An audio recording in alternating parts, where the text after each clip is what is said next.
Get ready for prayer. Attention, prayer. And we pray. Surely I am being turned to thee, O Allah, being upright to he who originated the heavens and the earth. And I am not of the polytheists. Surely my prayer, my sacrifice, my life, and my death are all for Allah, the Lord of the world. No associate as he, and this is my commandment, I am of those who submit. O Allah, thou art the king, and there is no God but thee. Thou art my Lord, I am thy servant. I have been greatly unjust to myself, and I confess my faults. So grant me protection against my faults, Allah, for none grants protection against faults except thee. Turn away from me the evil and indecent morals, for none turns from me the evil and indecent morals with thee. But guide me, O Allah, to the best of morals, for none guides to the best of morals with thee. O Allah, bless Muhammad and the followers of Muhammad as thou didst bless Abraham and the followers of Abraham. Surely thou art praiseworthy and magnified, and make Muhammad and the followers of Muhammad successful. Here in the wilderness of North America as thou didst make Abraham and the followers of Abraham successful. Surely thou art praiseworthy and magnified in thy midst. Lord, like we beseech your aid, guidance, and protection. We invoke your spirit on this meeting this morning, that we can give you the praise that is due to you and to mine some of the gems that you have left for us in our holy book. Thank you for the Honorable Elijah Muhammad and the Honorable Minister Louis Farrakhan. In their names we do pray. Amen.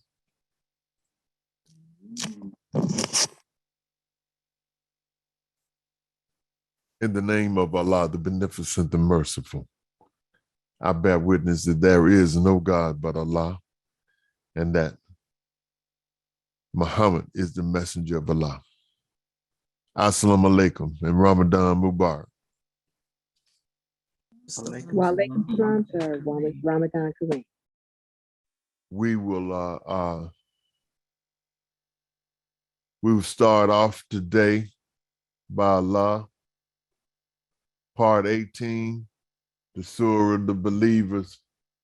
If we could get Sister Haviva to read all the way from the first surah all the way down to Surah 11. Excuse me, ayat 1 through ayats 1 through 11.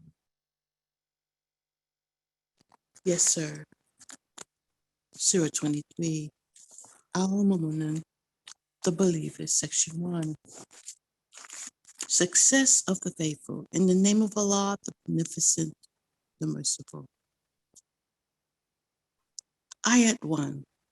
Successful indeed are the believers who are humble in their prayers and who shun what is vain and who act for the sake of purity and who restrains their sexual passions, except in the presence of their mates or those whom their right hand possess, for such surely are not blameable.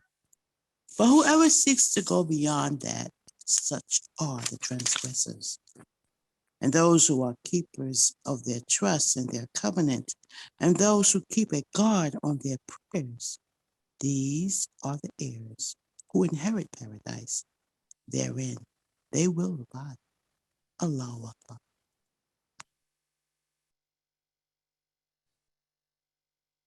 Successful are the believers.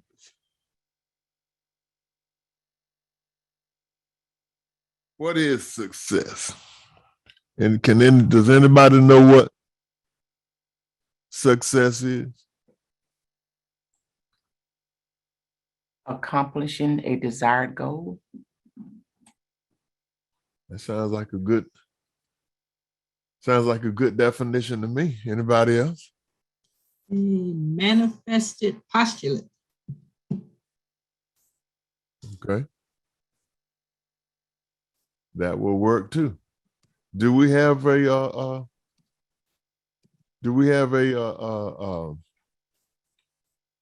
technical dictionary definition for success?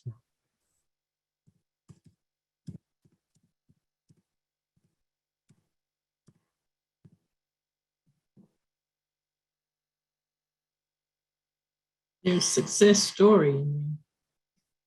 No success, though. Well, we should be able to, we can extract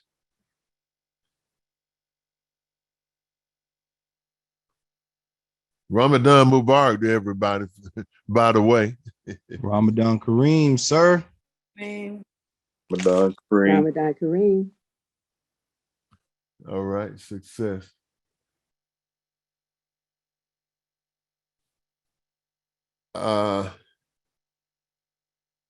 Okay, well,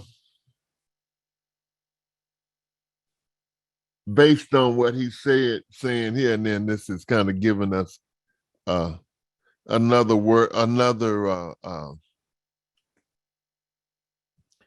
way to well, I say clear,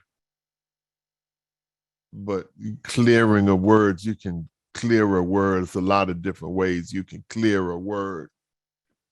But you can, when he says success story, it means, definition number 2, a statement of benefit or gains or wins made by a student or a pre-clear.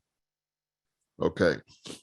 So basically he is describing successful as a benefit, or if the believers are successful, that they have benefit, they have gains, and then they have wins.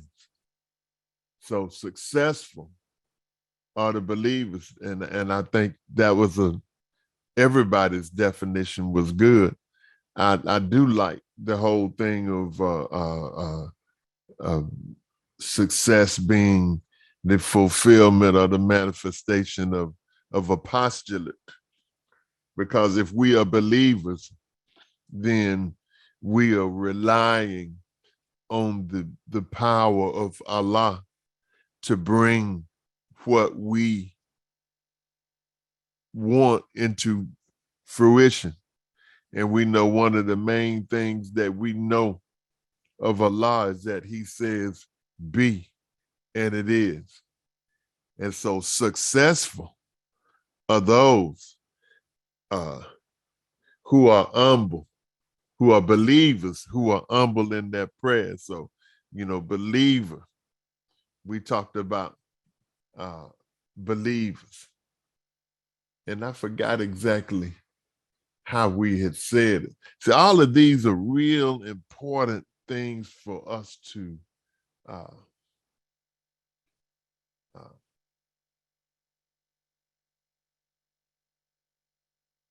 consider, as we study. And if you all can just bear with me 1 second here. I'm trying to...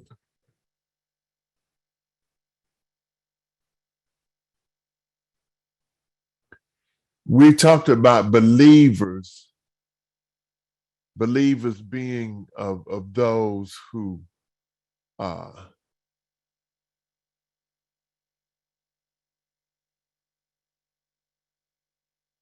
you have, when you believe in something, that means you see something beyond. Belief is a step beyond knowledge. I think that would be a good characterization of it. It's the next step. It's the belief in the next cycle of knowledge. Belief, faith, and knowledge. So it's the belief is the next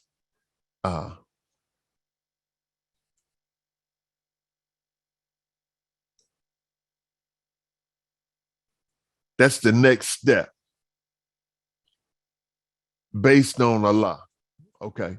So successful are the believers who are humble in their prayers. And so when we pray, then what is the prayer? The prayer is a postulate.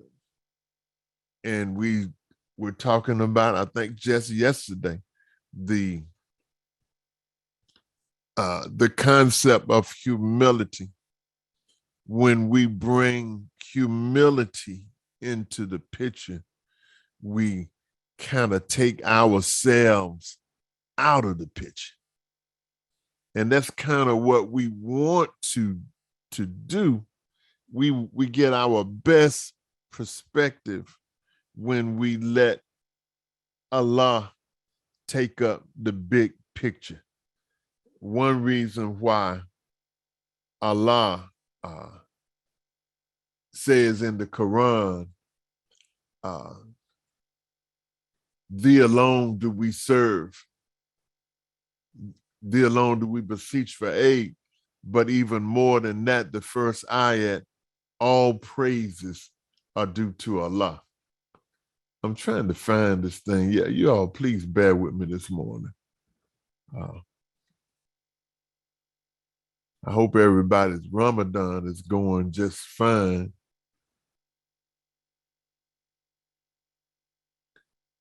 Okay.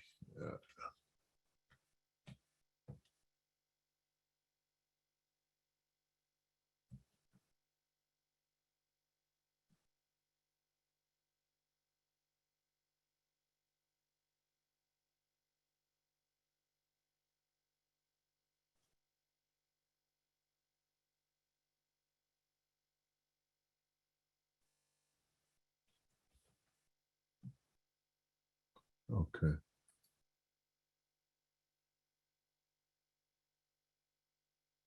All right. We talked about humility. How all of this stuff, you got the believers and they humbling themselves. And then where's humility in the text? These are the things that I think that are important for us to search out. Because when we find them in the text, then we find them in our scriptures, in our lessons, then they just all come together. And then there's a newfound strength that we are able to tap into. So when we start talking about, and bear with me for a second here, because I think I just about got what I was looking for here. We were talking about humility, the absolute relevance of humility. In the text, it kind of describes a person who is humble and in somewhat of an unconventional way. It says, bear with me, I'm switching back and forth. Successful. So number one, success. This is why we're doing this. We want to be success. We're seeking some success. We're seeking some wins. That's what we're trying to do. We don't get up in the morning to lose. We get up, we're trying to gain some traction on our goals, the things that we're trying to do. We're trying to survive. If we survive, and we're trying to survive on a higher level. So it said, successful are the believers, those who look beyond just what you see.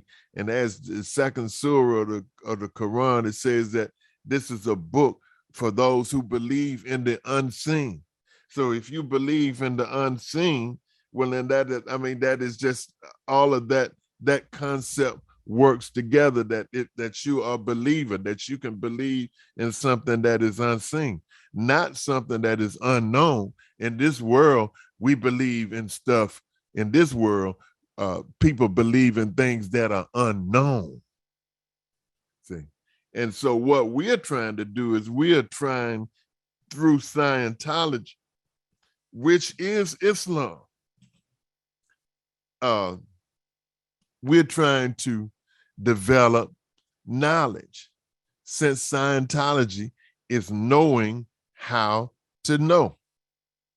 And so we find that Islam and Scientology gives us the base, it gives us the big picture by which we can begin to build on our knowledge. Build on our knowledge, build our knowledge. So it says, who are humble in their prayers. And so humility is being aware of your shortcomings. I mean, I say that it is that, and keep in mind that whenever I say that, I do not mean that absolutely, that there is always some other or some additional or some different perspectives, and that I do not ever intend to give you some monolithic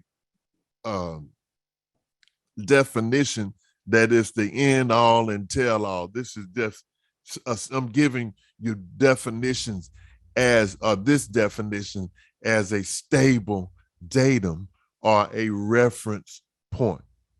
So note that when I say stable datum, I'm talking about a reference point. Write these things down. Get all of these things so that you can follow what we're saying, and it makes it easier for me to explain things if you know, if I don't have to constantly always come back and redefine things. All right. So Mr. Hubbard gives us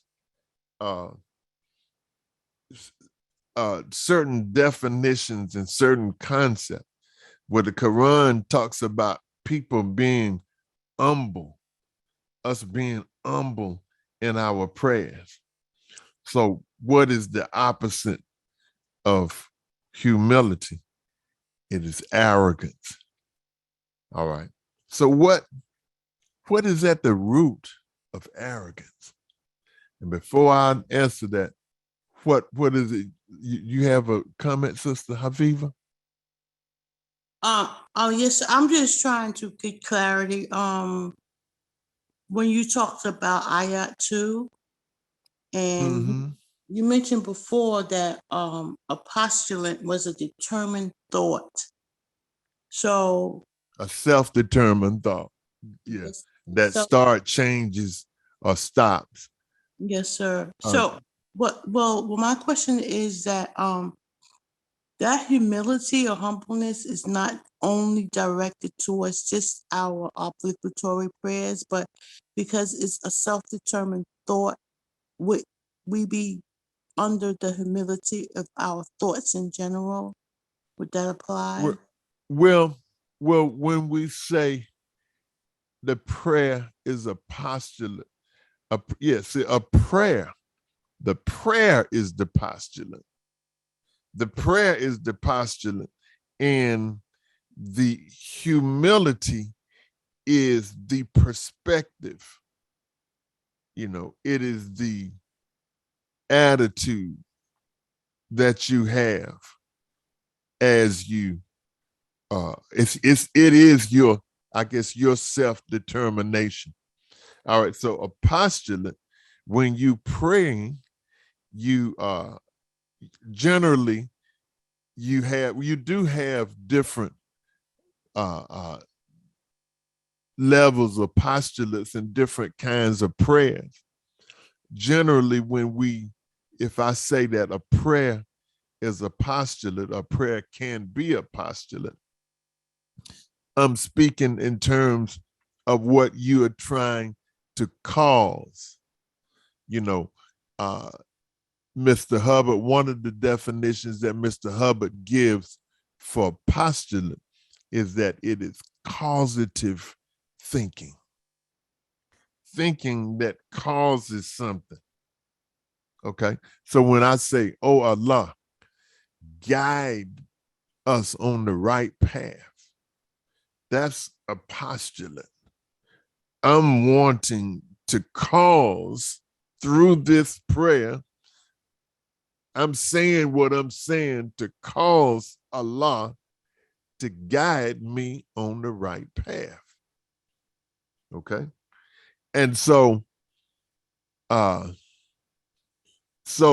posture, the best posture that I would take is that, oh Allah, I'm taking the humble posture. I'm asking him, I'm bowing down to him, asking him, as opposed to guide me on the right path now, Allah. Now, you need to guide me. That's kind of an arrogant, it's an arrogant type of posture. And he still may guide you. He still may guide you even if you have that. But if you making a prayer like that, then there's something seems like clogging your belief, in Allah. It says, so he says that successful are the believers who are humble in their prayers and who shun what is vain and who act for the sake of purity. There are a lot of different things that obviously you can get out of that. So maybe, you have believers who are humble in their prayers, and then maybe that is a gradient too.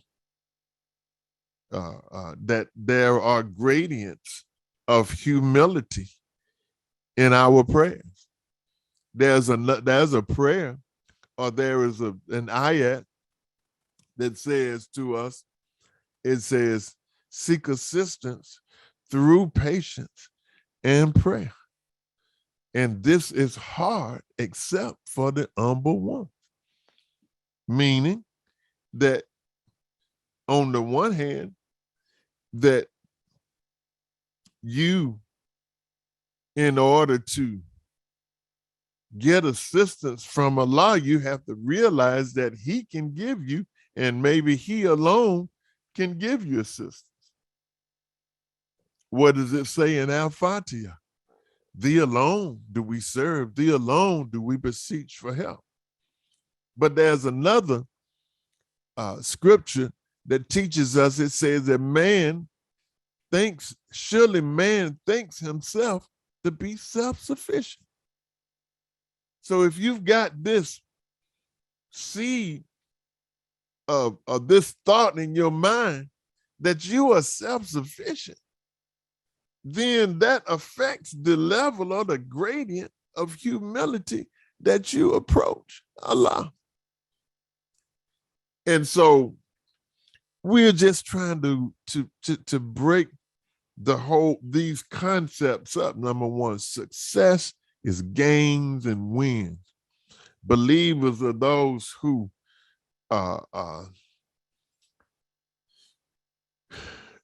perceive beyond that which they can physically see. And humility is a posture that makes you lay yourself aside and see more. If I'm humble, then it's easier for me to factor myself out of the equation, if you would, Brother Lukman. And so Mr. Hubbard offers this thing in his axioms. And we've talked about it several times. Let me see. I'm trying to get everything so I can write. And that is, we talked about the different things, the different postures where people become interesting and interested. So he says a Thetan is interested A Thetan is interested. He said, but an object is interesting. All right. The Thetan is the soul. That is what brings you to this forum or any other forum of this type of learning and education, is that you are interested in doing something for yourself. All right, so an object is interesting. So now once you get to the point where you,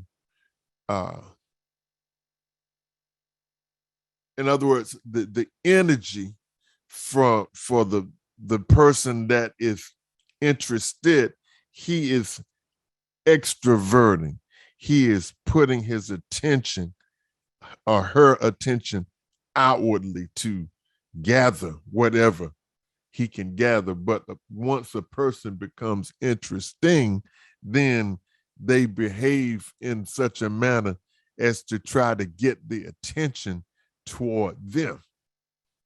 All right, so he says a Thetan is not interesting.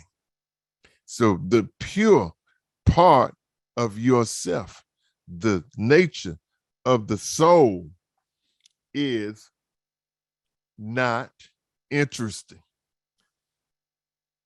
So he's not interesting. He's like humble.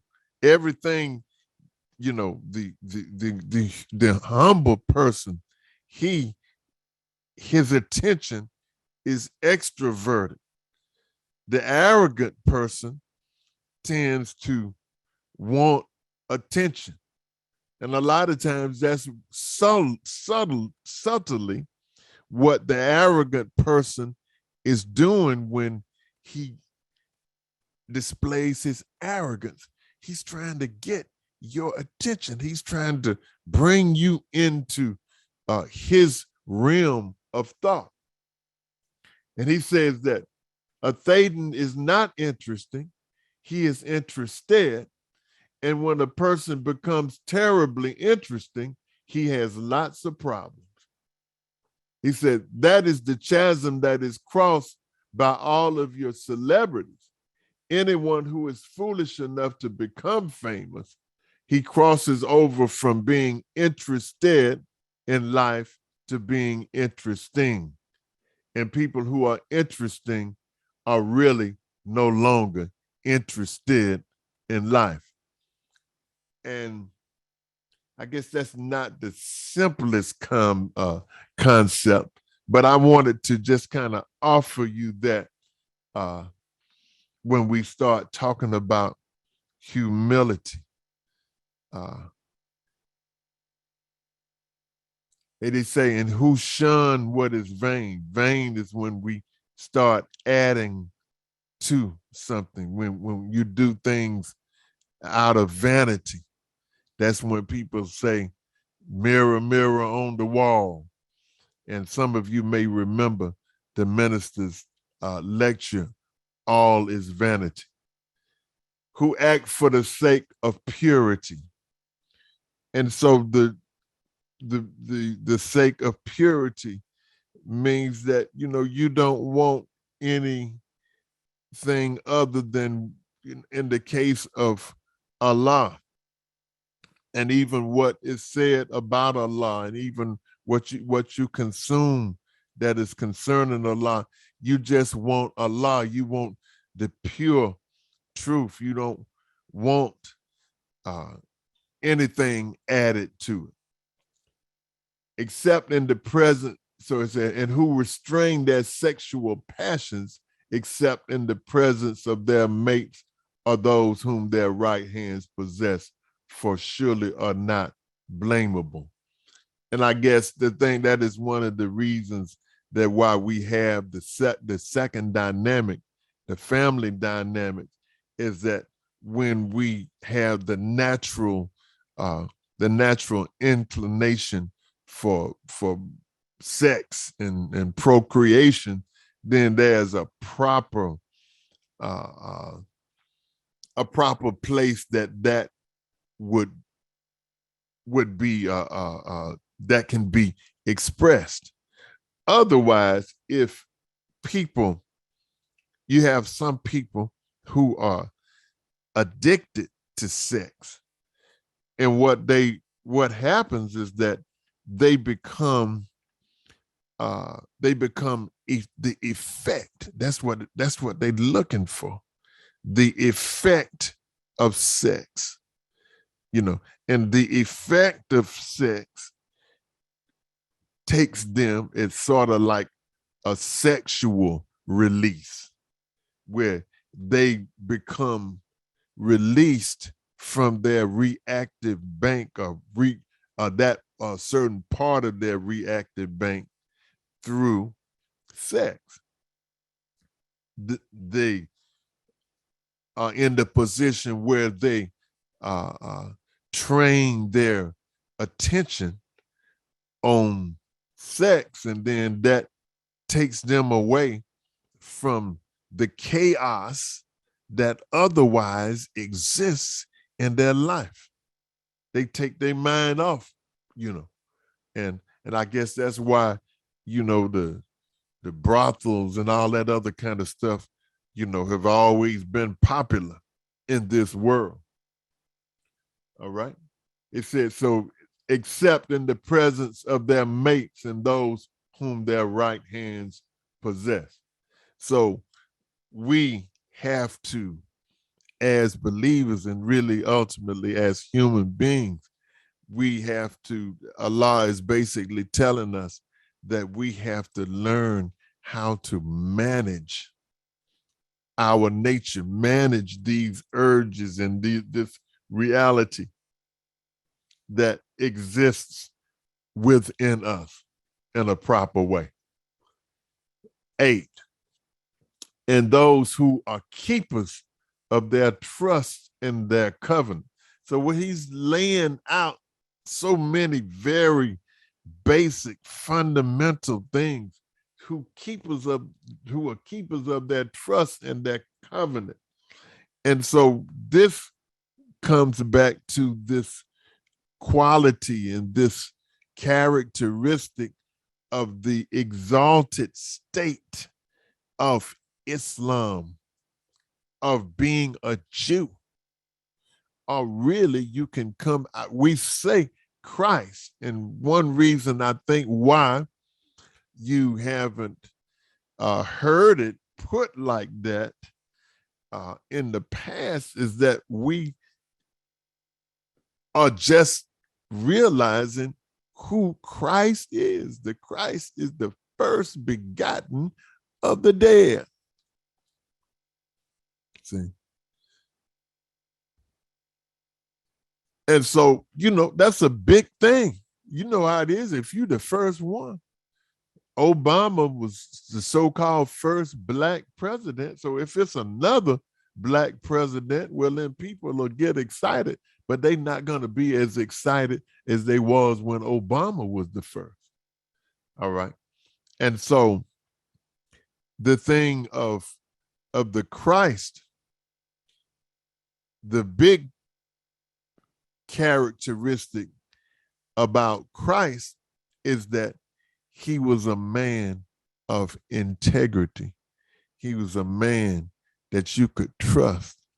He was a man who represented the covenant between man and God, to the point where his example is said to be the bridge between the bridge between man, and that bridges the chasm between man and God.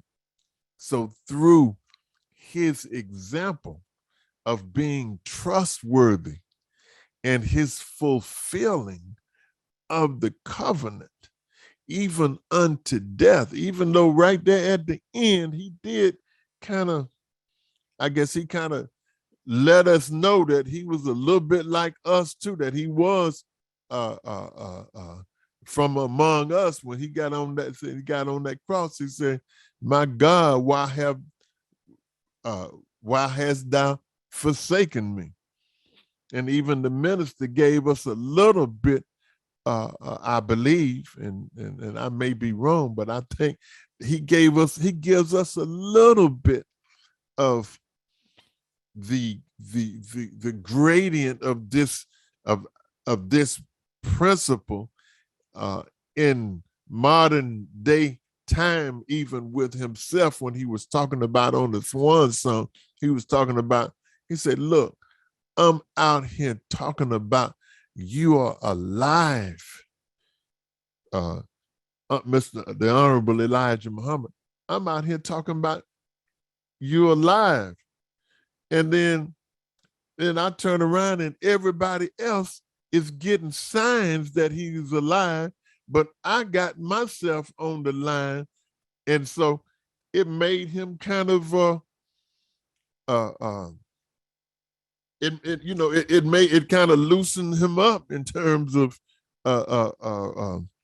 how he was viewing Allah. And he said he got a little puffy, he got a little frustrated with God. And so that takes us into a whole nother area of the technology where there's a scale he calls know to mystery scale. Know, like I know and I don't know, to mystery scale. And so he would, in this scale, like we talk about the tone scale, it's an index of gradients of tone, of emotional tone. Well, then you got an index of the gradients from the point of mystery, which is not known, to knowing, which is known. And the very last stage, if you look at this particular know to mystery scale, is unknowingness. See, so right before you get to the point where you will actually know, then you go through a period where you don't know. So the minister was beginning to question why he wasn't getting this or that knowledge or whatever. And then all of a sudden, that's when he got the vision. Jesus was on the cross, and then they say, so he says, it is said that he said, my God, why have thou forsaken me? So all of these things have bearing on us in the fact that even though we are some of the foremost in knowledge, our journey to Allah eventually will take us to a certain place where we will have some doubt. And I think Allah wants to he gives us that little doubt to stir us up. And it's almost like he's tilling the soil of our mind. Now, I know this has kind of gone to a different kind of place. Is everybody with me? Yes, sir. Yes, sir. I got that. Can I say something, Brother Patine? Go ahead, sis. It's like we said, like when I'm about to get on the dance floor in here now. I got computer love. Okay, can you hear me better That's now? better. That's better. Okay. All right. It's like when you prune a tree, you have to cut it. Pruning a tree, right? You cut the branches off because you want it to grow out fuller, right? Right. That's what came to my mind when you said that he gives us.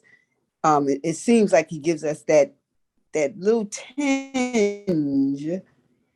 He allows that little tinge of doubt to come in there to test us so that we become more faithful, more. Yes, ma'am. That's right. That's right. Because you start examining yourself a little bit and examine things a little bit more vividly.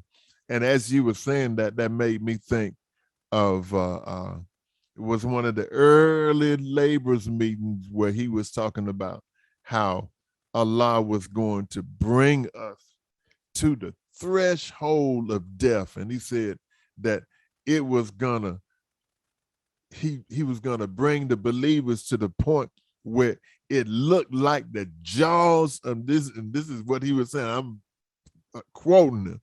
He said it would look like the jaws of death have shut down on us. And right at that moment, when we feel that way or we think that way, then Allah manifests himself that he's there with us the whole while.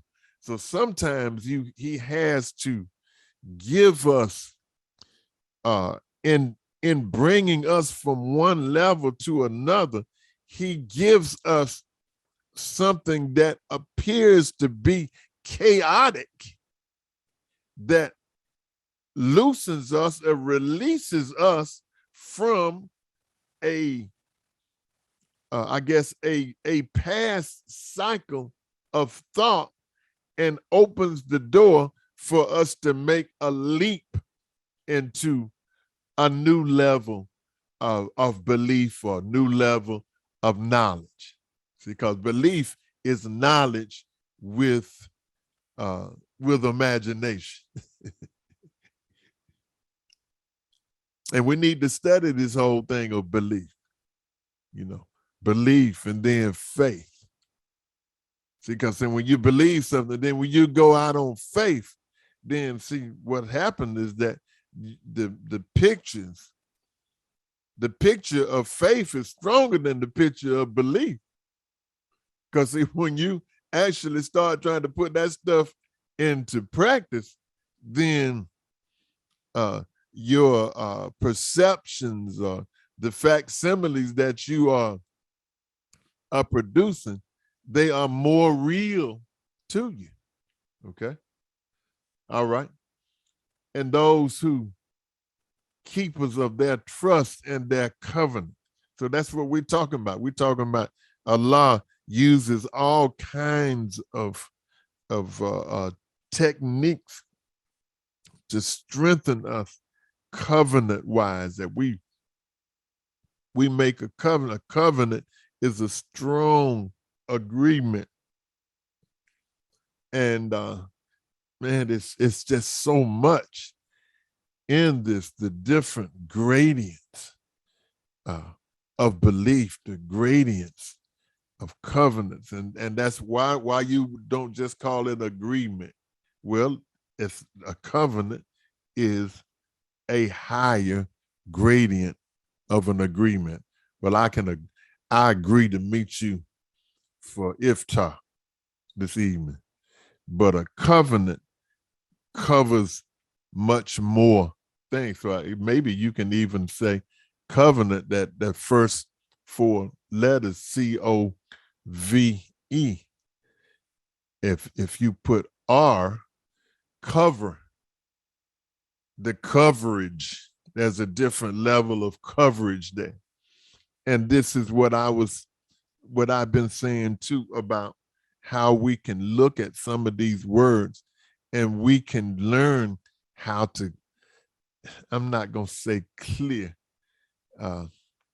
but on a certain gradient, there are different gradients of clearing words too. See, one is that you look it up in the dictionary and then you find out the particular different definition that fits the context of what you're dealing with. But then you can get to another gradient of clearing when you actually start using this particular thing, this particular word in a sentence. Those are just simple gradients of clearing. But we will find in the technology that there are at least 9 different methods that Mr. Hubbard have spelled out. And then we have ways of clearing words too. Scientology just don't have the they don't have the corner on clearing words. And there is section in Closing the Gap that I'm always asking Belinda to find. I think it's on page 386, where the minister is telling us, the minister is basically saying that, see, we are coming out of this world. And so words are, as Mr. Hubbard said, the words are packets of thoughts. So this is what we are dealing with Quran. We talked about the Quran actually being the word of God, the Quran being the bread that is talked about in the communion. But when you have communion with God, you have the bread, and then you have the wine. The bread is the word, and the wine is the life. And so the life is the example that the prophets and the examples of Allah give to us. We can see the examples, but if you are given the word of God, then you are not Muhammad, you are not Elijah, you're not Farrakhan, you are who you are.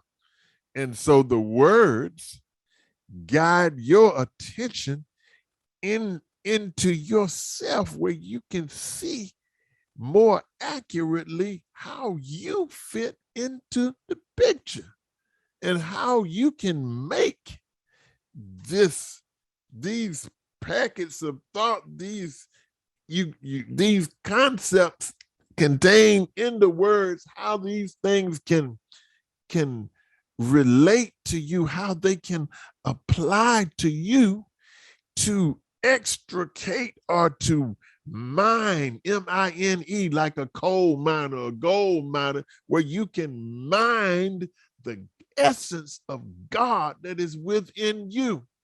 So you got the word,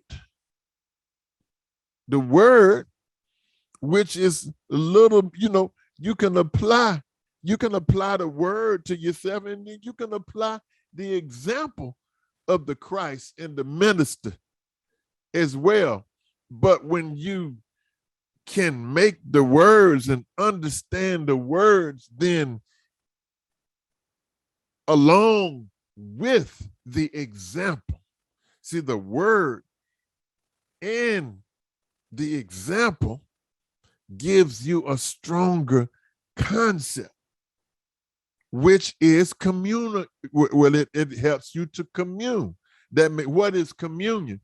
The first four letters is com, C-O-M-M. Communication. Communication is exchange between two terminals. So we're trying to exchange between my terminal and God's terminal. So if I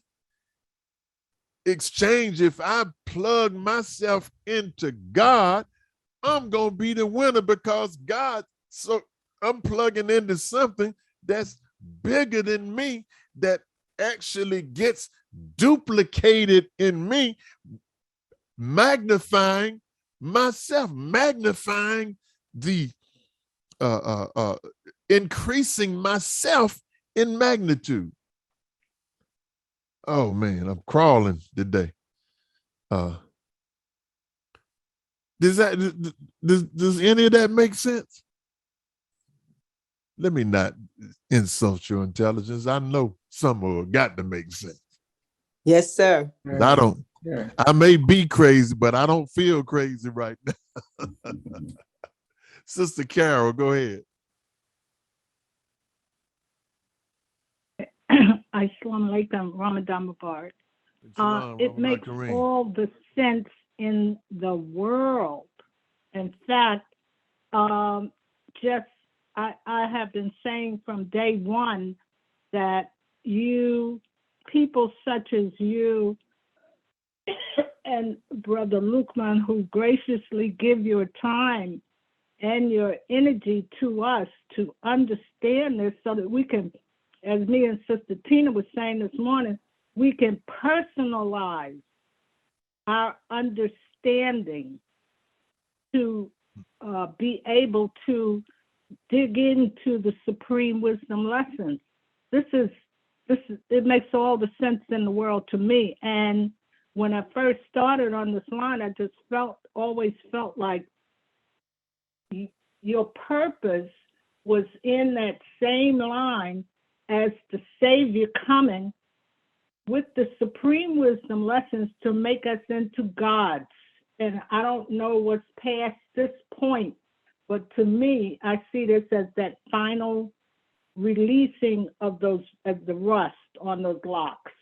And the minister just at believers meeting, we were notified that the minister changed the title of the newspaper. Evidently, when the Brother Saad used the word change, it meant to me that it was understood. It already had a headline. So the minister changed it and said, the chastisement has begun. So I see that as, hey, I got to step this thing up personally. So Yes, ma'am.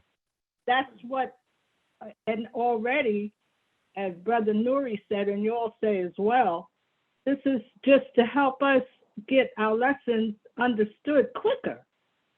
Not that we linger in Scientology after we get that. It's a tool to help us dig into it and understand faster. Thank you for letting me share. Yes, praise be to Allah.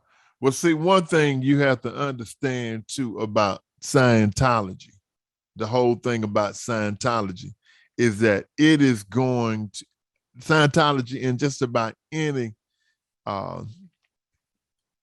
dogmatic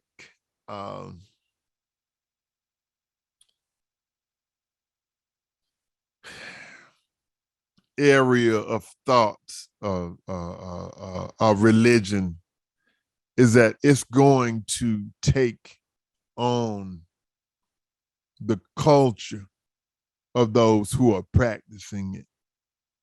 And so when what Mr. Hubbard gave to white folks as Scientology, see, when you and I get it and then we make it our own, then it's something that is basically the same, but it looks different.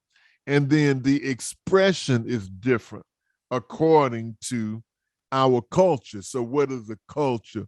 The culture is points of collective agreement, within a group, and this group being Black people in America.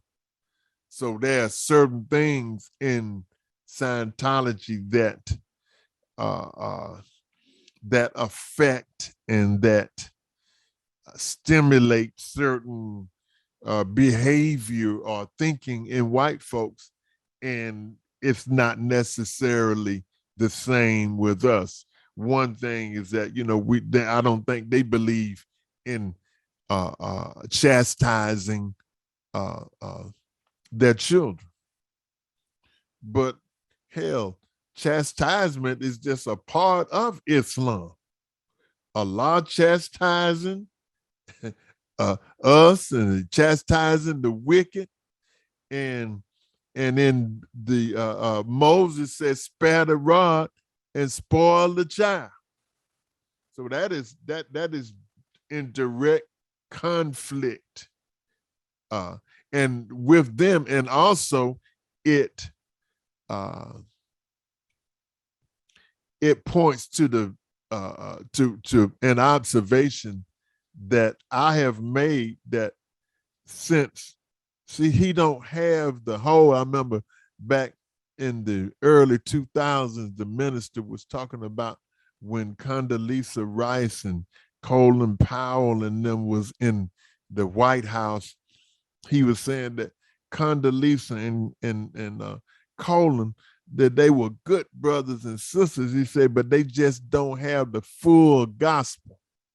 And this is what happens even with L. Ron Hubbard and the Church of Scientology, that they have the knowledge, but they don't have the full gospel. And when you have the full gospel, you have the big picture.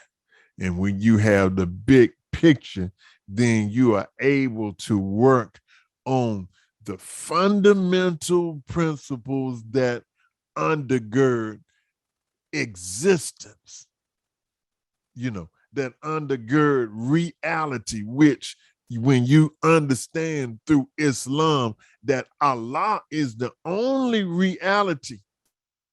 And see, they don't really have their concept of the supreme being actually ends up resolving back to themselves. That they believe that man is God. We believe that man is God. But see, they are just not in touch and in tune directly with the supreme being, even though they name him. And it's almost like the Jews in Passover, that they leave a seat at the table for Elijah, and where Scientology, they leave a seat at the table, which is the 8 dynamics. They leave a seat for the supreme being, but they can't never tell you who the supreme being is because they don't have the knowledge either. Their concept of God is still a mystery. They don't see it, and at least not in what I have studied. They don't see a sovereign supreme being as we see Master Farah Muhammad. Those who keep a guard on their prayers. And I guess you can say that means that you making sure that you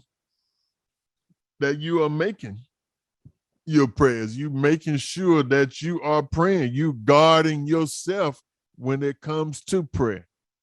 And then again, I'm just saying that this is one perspective, and it may be a major perspective. It may be a minor perspective. It may be a perspective in between. It may be different things to different people, but nevertheless, it is a perspective that needs to be considered, that we keep a guard, guard yourself from getting slack. When you guard something, that means you're trying to keep something in or you're trying to keep something out. So when you guard your prayers, I see that as that you are guarding yourself in terms of the duty that you have to pray to Allah. And it said, these are heirs. So that means that Allah, we're going to inherit something from Allah, which it goes ahead to say in the next verse, who inherit paradise. Therein they will abide. And so I just believe that we are training, we are preparing ourselves for paradise. I think we're going to have paradise. I can see paradise here. Among us, even this group right here, I can see Allah blessing us and our families with some show enough paradise. We just have to hang on. Because I told some of you all, the minister told me to my face, he said, brother, you stick with me. He said, stick with me, M-E. He said, you going to have so much money, you're going to be ashamed of yourself. Allah is my witness, that's what he told me. 1982, we was in Chattanooga, Tennessee. He was getting ready to speak at the University of Tennessee at Chattanooga.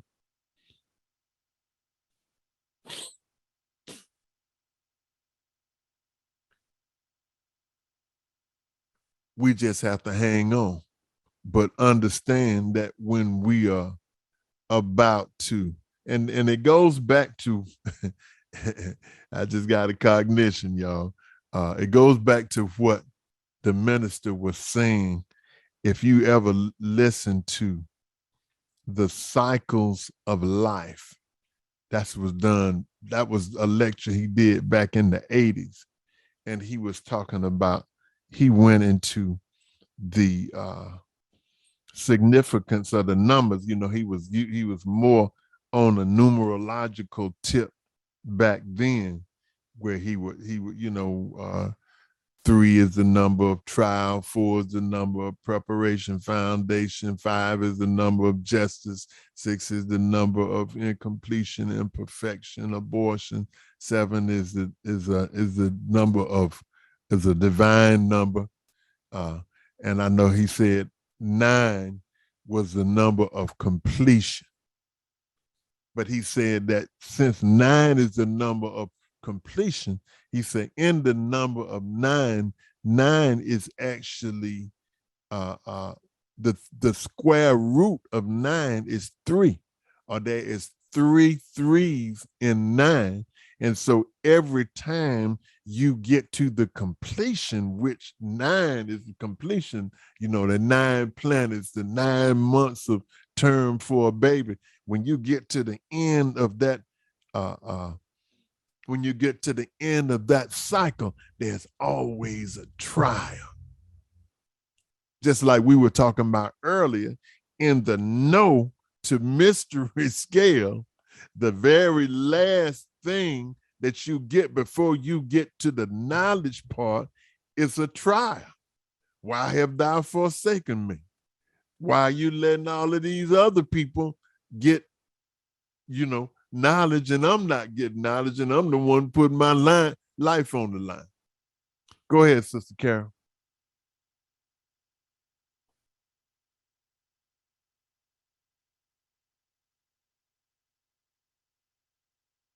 You're still on mute.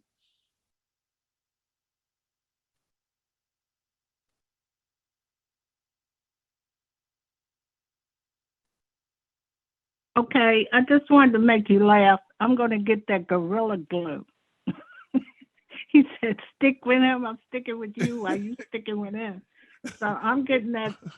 That's the best glue I heard. Okay.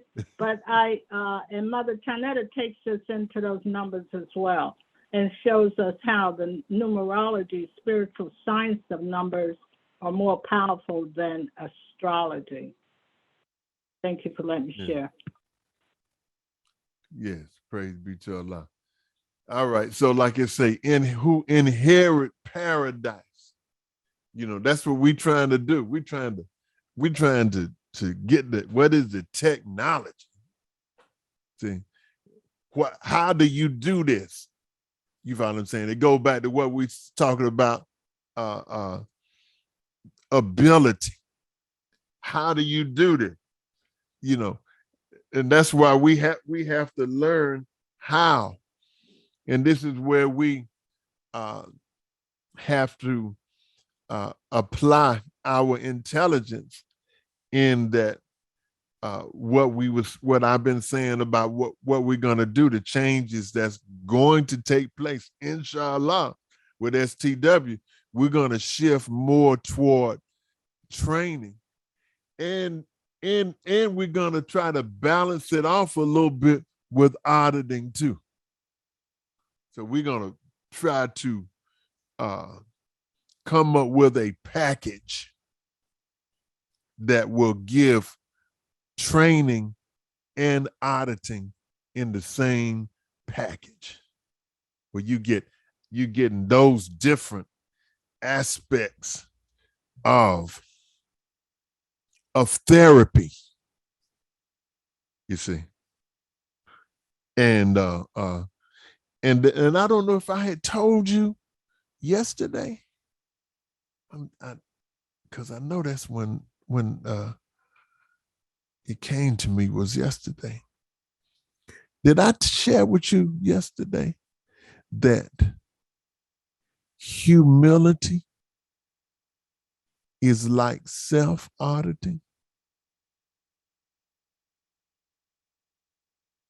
Yes, sir, you did. Okay. Humility is some powerful stuff, man. Because humility makes you judge yourself. And there's somewhere in the Bible, I don't know exactly where, it says that he who judges himself stands not in the need of the judgment. So I'm sure all of us gonna have to be judged on a certain level. But see, there you go right now. You got that gradient. And then you have to also think in terms of what the people in the era that this scripture was revealed, what was the common posture? What was the dominant influence of the thinking of the people? You know, you got people, you have what we call, we talked about the Aristotelian logic and then the infinite not logic. As Aristotelian logic is that's either right or wrong, where the infinite knowledge deals with gradients. And this is why we have said over and over for the duration, this 4-year duration of STW, that gradient, the concept of gradient was indeed a very important concept in seeing the big picture. If you can't see the big picture by saying it's either this or it's either that, there are some things that are accurately described like that. But in general, the big picture, you have to look at things gradiently. All right. Whew. Next ayat, Sister Haviva.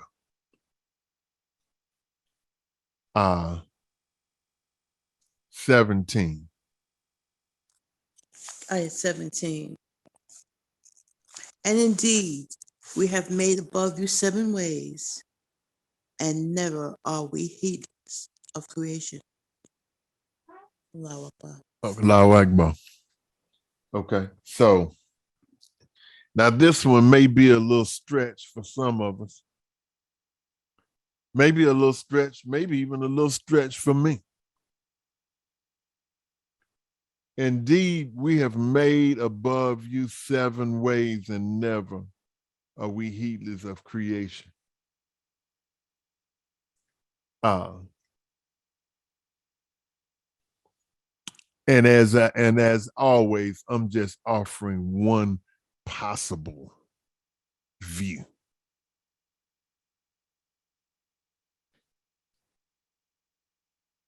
The 7 ways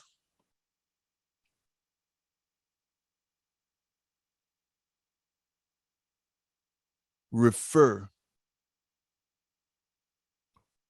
the we have made above you 7 ways refers to the 8 dynamics.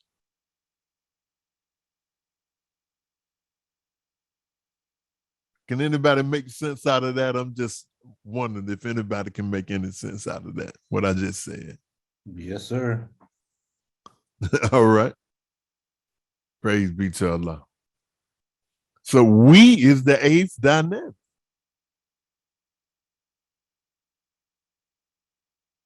Seven ways, the way of self, family, group, humanity, living things, physical universe. I always say paths of righteousness. for that seventh one. And then the we is Allah. And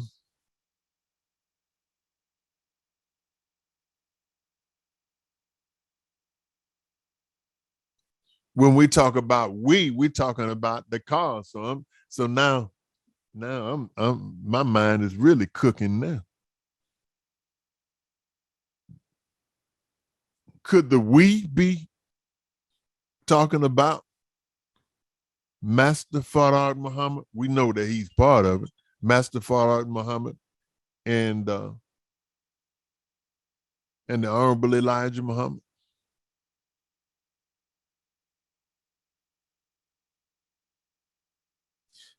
Could it be that and the Honorable Minister Louis Farrakhan, except that the Honorable Minister Louis Farrakhan is still with us? Because my understanding now is that even the scientists, they basically holding things down up to the point of Mahdi. And when the lamb that looked like he had been slain went to take the book, they said that there was nobody worthy for the book. Not that it was something wrong with them, but they just had not evolved to that point.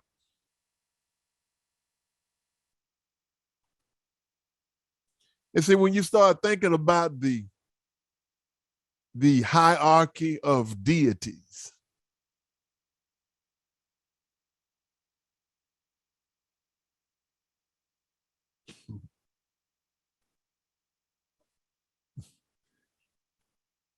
you got angels.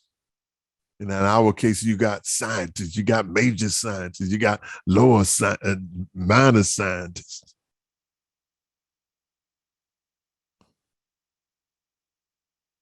You got the pilots of the scout ships and the people that run the mothership. Got to be a lot of people. But these people are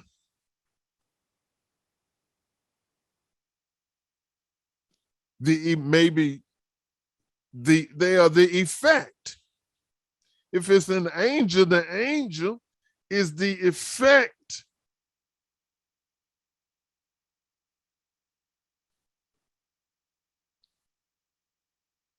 The angel is not cause. The angel is a facilitator of a cause that is behind the angel.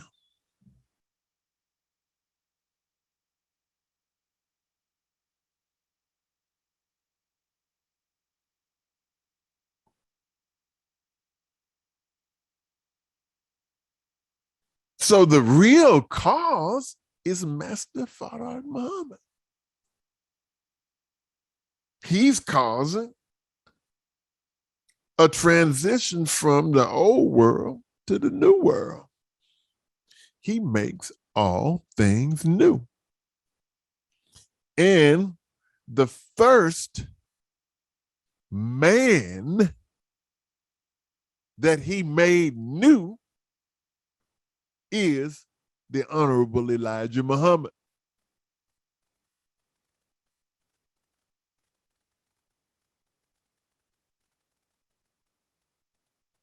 Go ahead, Sister Carol.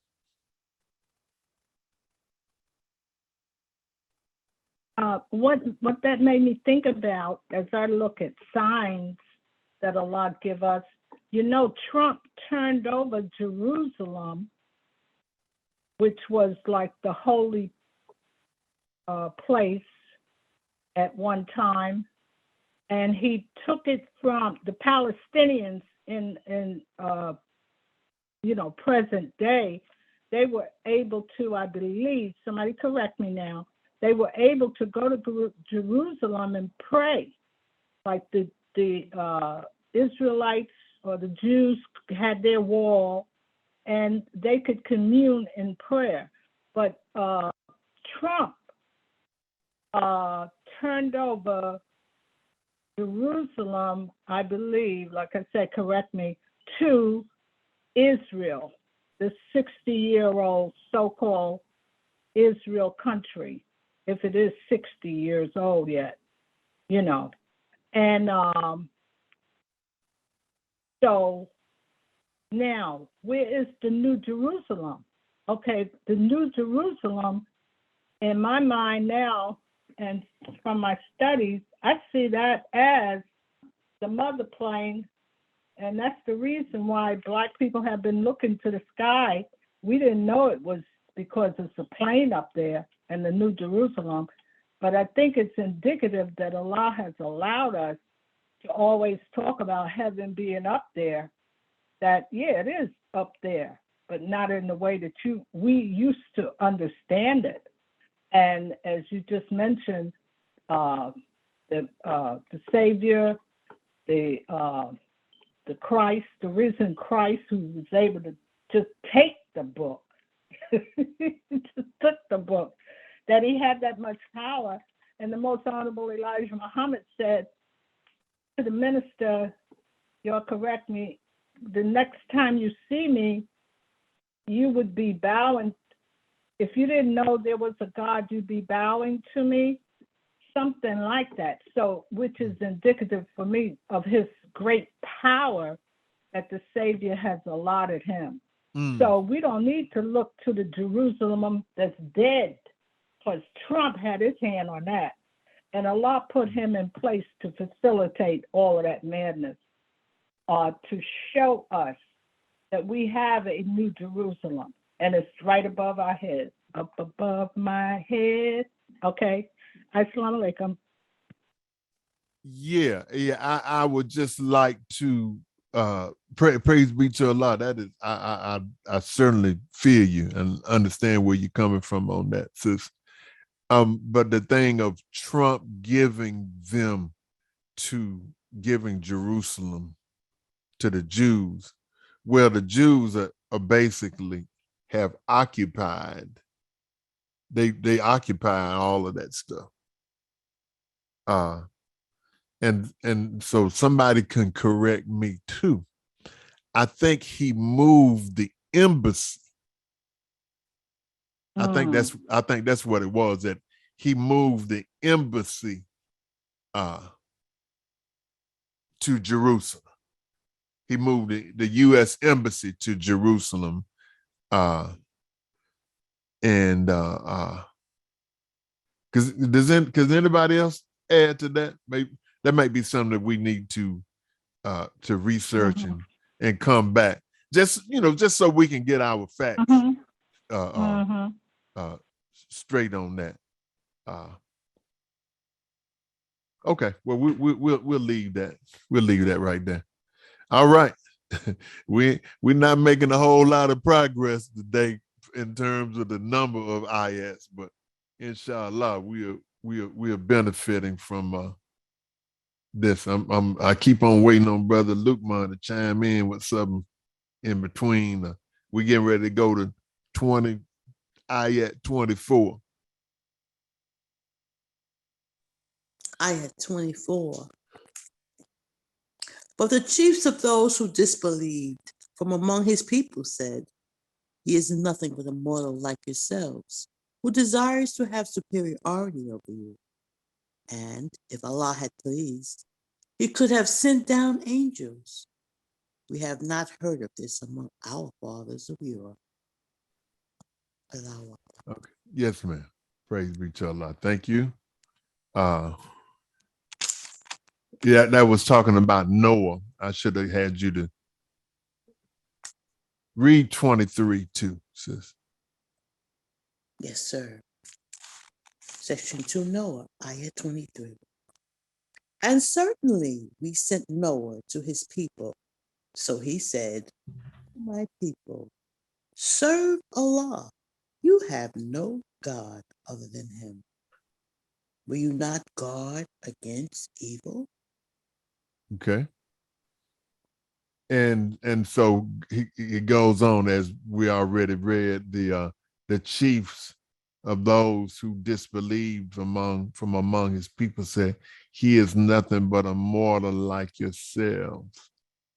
And so I think what we have to do, one thing that we can,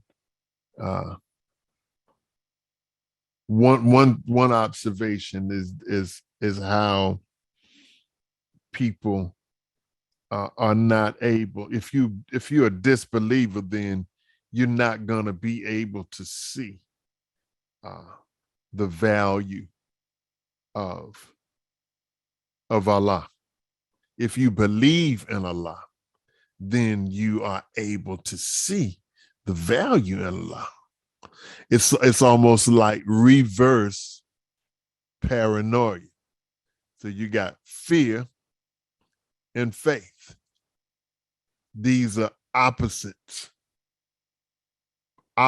poles of a magnet, fear and faith. So extreme fear leads you to paranoia, where you are able, where, the process, the mechanics of paranoia is to fit data, fit perceptions into the pattern of fear. On the other hand, the believers, the faithful ones, those who believe in Allah, we are able to fit logically and reasonably, I'll say, our perceptions into the pattern of the reality of God. And notice, with paranoia, it's different because your reasoning is affected by the emotion that is indicated. So if you have an emotion that's below 2.0, which fear is 1.0, then you in some thick water, you in some mud, you in some quicksand. Is that making sense? That whole mathematical thing where you got, below 2.0 with fear, you fit things into the pattern of your fear. And all of this is mixed with the misemotion and the aberrative influence, or the aberrative factor of fear. Fear, people talk about the fear factor. They could also be saying the aberrative factor that is in fear. Whereas above 2.0, where you have faith, then the opposite thing happens, where you are able to fit into your perspective the positive things, but in a rational, reasonable fashion. Okay? So he's nothing but a mortal like yourself who desires to have superiority over you. Isn't that what they say about the minister?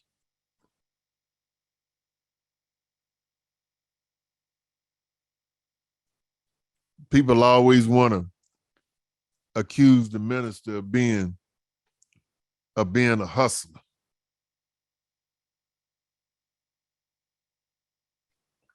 And if Allah had pleased, he could have sent down angels. We have not heard of this among our fathers of yore, which goes back to something that Brother Lukman brought up yesterday. He was talking about the contagion of aberration, speaking or relating to the fathers of yore. All right, we're going to move on. This might be the last one. We don't know. That sounds like that old song we used to sing in the church. Y'all remember that song? Maybe the last time. I don't know. Anyway, just a little fun. Ayat 33, Sister Habiba. Ayat 33. Section 3, Prophets after Noah. Ayat 33.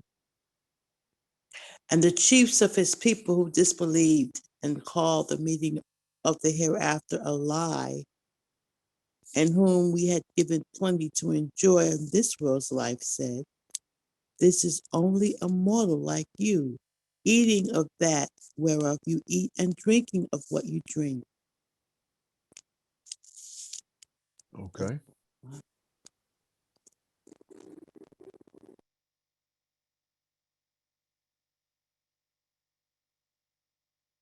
The chiefs are the people that are in charge of the disbelievers, calling the meeting of the hereafter a lie, and whom we had given plenty to enjoy in this world's life. So that's part of what we have to understand, is that people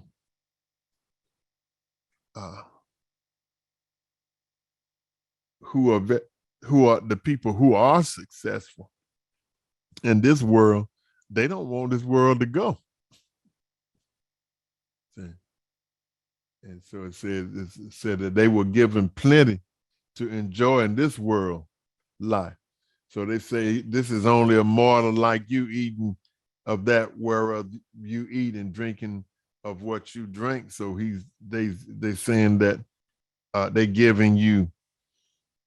using the reality part of ARC to influence you. They are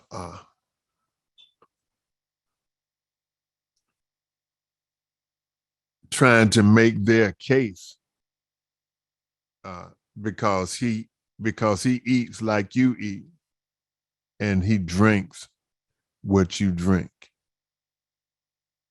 And so that goes back to what we were saying earlier about the characteristics or the definition of a believer.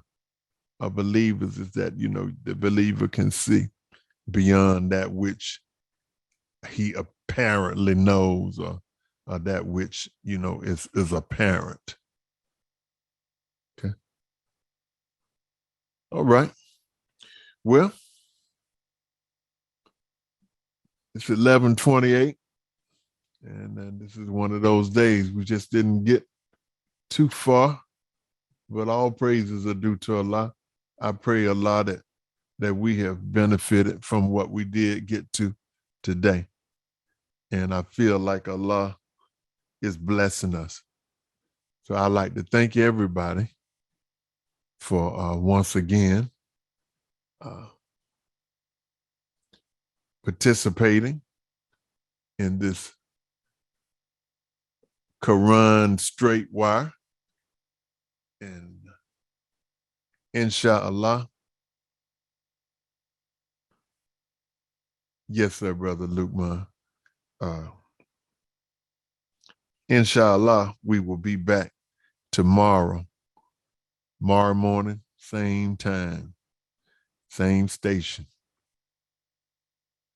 And may Allah bless you all with the light, us all with the light of understanding. And we will close this session now. End of session. And we will say prayer. Attention, prayer. Oh Allah, guide us among those whom thou hast guided aright, and preserve us among those whom thou hast preserved, and befriend us among those whom thou hast befriended. and bless us in whatever thou doest, that thou doest grant us, and deliver us from the evils of what thou hast judged. Surely thou judgest, and no one can judge against thee. And he whom thou befriended is not disgraced. Blessed art thou, and exalted be thee above what they set up besides thee. And I bear witness that there is no God but Allah, Master Farad Muhammad. The Honorable Elijah Muhammad is the exalted Christ, and the Honorable Minister Louis Farrakhan is the comforter. Exalted Christ in our midst. Christ in our midst. In their names and through their example, we do pray. Amen. All right, beloved brothers and sisters, may Allah bless you with a wonderful rest of the day, Ramadan, and inshallah, we will be here tomorrow morning at 10 a.m. And you want me to call you, Brother Lukman? Do you want to talk on the line? How you want to do it, brother? Assalamu alaikum. I can share with you. I didn't want to take away from the spirit of the meeting. But so I had found out this morning my mother passed this morning, and I wasn't really that verbal today. So. Oh, yes, sir, brother. Oh, brother, you certainly have our condolences. And of course, you know, we certainly have been aware of your efforts these last couple of weeks to try to get a resettle. And then we know that Allah is the best knower. And so you certainly have our condolences. I think I can speak for everybody. But I came on because we know we don't deal in sympathy, but I just needed the energy of the believers today. Yes, sir. Yes, sir, brother. Well, we thank Allah for your mother, you know, who we did not know, but we do know through you, and the wonderful gift that she has given us through you, brother, because we love you and we appreciate you, and we wish the very best for you and your family. So if there's anything that anything you need, please let us know. Well, brother, the only thing I need is for you to be on tomorrow at 10 o'clock, because I'm gonna still need your energy. All praise be to Allah, brother. Well, I hope that ain't gonna be no problem. I'm not planning it for it to be no problem.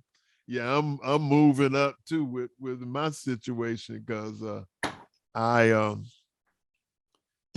you know, I actually got to have 2 operations, and both of them one is more significant than the other one, but they both significant. And maybe tomorrow or sometime in the next day or two, anybody, if you're interested, I'll tell you what it is. They got to do some work. Got to do some work on your brother. But that ain't what we're talking about now. We're talking about our brother Lukman, and brother, you're gonna be in my prayers. You and your family will be in our prayers. As a matter of fact, if y'all don't mind, let's stop right now and let's say a prayer for our brother Lukman. In the name of Allah, the Beneficent, the Merciful, O Allah, Master Farad Muhammad, we ask that you comfort the family of our brother Lukman and continue to bless him. For we know that you are the best knower. And from you we come, and to you we return. bless the soul, the spirit of his obviously wonderful mother who have produced a wonderful child in our brother Lukman. Aid him, guide him, and protect him and his family. And console him and comfort him in his time of need. All of these things we ask in the name of the Honorable Elijah Muhammad and the Honorable Minister Louis Farrakhan. Amen.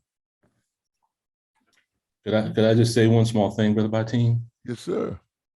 One of the reasons why this meeting is so important is that even in the midst of all this that's going on, and in the midst of finding the information out that I received today, one of the main things on my mind was to make my 10 o'clock meeting to be amongst the believers. And this is why this is so important, because when the minister departs, if we can't feed off the energy of one another, none of us are going to be here when he returns. Yes, sir. Yes, sir. That's right. All praise is due to Allah. Yes, sir. All right, then, family, inshallah, we will be back front and center few minutes before 10 in the morning. All right. Ramadan Mubarak. Ramadan Kareem. And assalamu alaikum. Love you. Ramadan Kareem. Wa alaikum salam, sir.